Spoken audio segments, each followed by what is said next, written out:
కనిపిస్తుంది. ఆటోమేటిక్గా ఇది ఏం చేస్తుంది సార్, రెప్లికేషన్ కంట్రోలర్ ఇంకో కొత్త పాడ్ని క్రియేట్ చేస్తుంది ఆటోమేటిక్గా. మనం ఏం చేయాల్సిన అవసరం లేదు, ఆటోమేటిక్గా అదే ఒక పాడ్ని క్రియేట్ అయితే చేసిస్తుంది నాకు.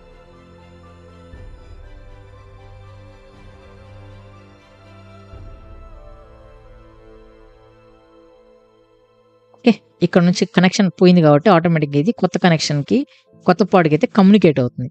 సో ఒకవేళ నేను పాడ్ని రిమూవ్ చేసా కూడా ఆటోమేటిక్గా పాడ్ అనేది రీక్రియేట్ అవుతుంది.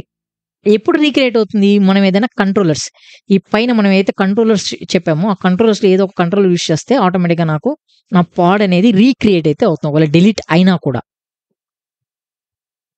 ఓకేనా. సో ఫస్ట్ మనం ప్రాక్టికల్ చూద్దాం, దాని తర్వాత మనం YAML ఫైల్ గురించి మాట్లాడదాం డీప్ డైవ్గా.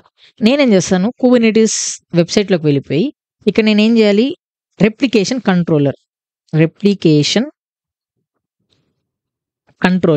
సో ఇలా టైప్ చేసినా ఓకే.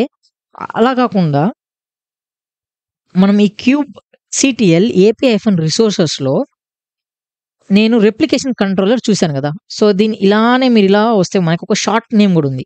సో మనం RC అనే కమాండ్ కూడా యూజ్ చేయొచ్చు. నా సర్వర్లో అలానే డాక్యుమెంటేషన్ కూడా రెప్లికేషన్ కంట్రోలర్ రాయకుండా మీరు RC అని కూడా రాయండి. RC అని రాసా కూడా మనకి రెప్లికేషన్ కంట్రోలర్ పేజ్లోకి రీడైరెక్ట్ అయితే అవుతుంది. సో ఇప్పుడు నేను ఈ రెప్లికేషన్ కంట్రోలర్ నేను ఓపెన్ చేస్తాను. ఓపెన్ చేసి ఇక్కడ స్క్రోల్ డౌన్ చేస్తే నాకు ఒక ఎగ్జాంపుల్ ఫైల్ అయితే ఉంది. Okay, so as of now ఏమున్నాయో అన్నీ మర్చిపోదాం, ఏం గుర్తుపెట్టుకోవాల్సిన అవసరం లేదు. నేనేం చేస్తాను ఇప్పుడు Ctrl+C ఒక రెప్లికేషన్ కంట్రోలర్ RC.YAML ఫైల్ని క్రియేట్ చేశాను. ఎంటర్.